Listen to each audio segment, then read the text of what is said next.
কিন্তু এই যে মিষ্টিগুলো আজকে না তো, ওনার সবগুলো আগেকার বললেন। ঠিক আছে, কয়দিন আগের এটা?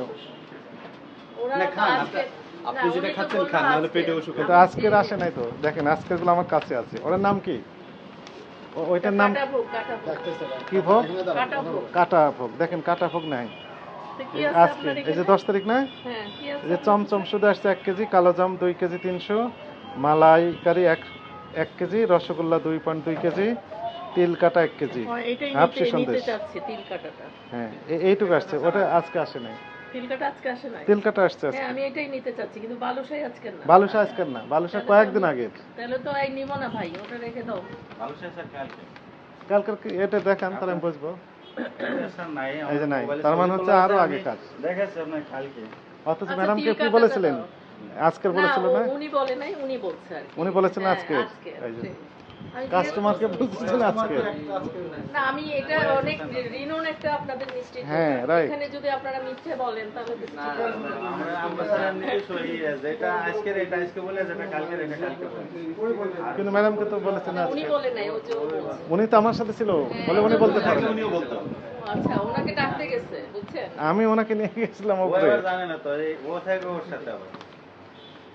আচ্ছা, তিল কাটা ভুগটা কি জিনিস? এটার ভিতরে কি আছে? ওটার ভিতরে ছোট একটা রসালো মিষ্টি আছে, হ্যাঁ? উপরে ক্ষীর, আর তার উপরে হলো যে তিল দেবো। হ্যাঁ, আচ্ছা। উপরে গিয়ে গুড়ে দিয়ে? না, ওটা গুড় না, ওটা চিনি আর ক্ষীর। আচ্ছা, ওইটাই আমি জানতে চাচ্ছিলাম, কিন্তু বলতে পারেন নাই সেটাই।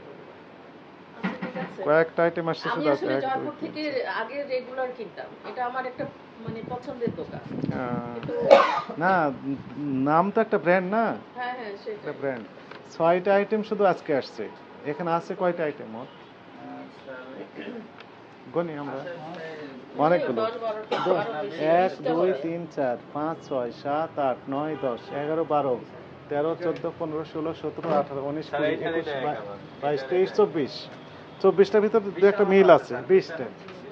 20টা মাত্র আইটেম আছে, তার মধ্যে 6টা আইটেম শুধু আজকের। তাহলে জিলাপিটা কি আজকের না? জিলাপি ছাড়া ম্যাডাম আমার আচ্ছা, আমি জিলাপিটা নিয়েছি। জিলাপির সমস্যা কি বলেন এখন? বলেন। আপনি হাই ডোজ দিয়েছে। ও, তাহলে তো এগুলো তো 1 চামচ। এখন ভোক্তা অধিকার নিয়ে কি এখন আমাদেরকে দ্রব্য কিনতে হবে? কিনতে এটাই হবে, আমার কাছে তো মনে হচ্ছে। এইটুকু জিলাপি ভাজতে 1 চামচ দিতে হয়েছে তার হাইড্রোজ। এই কিডনির উপর চাপ পড়তেছে এই সকল কারণে।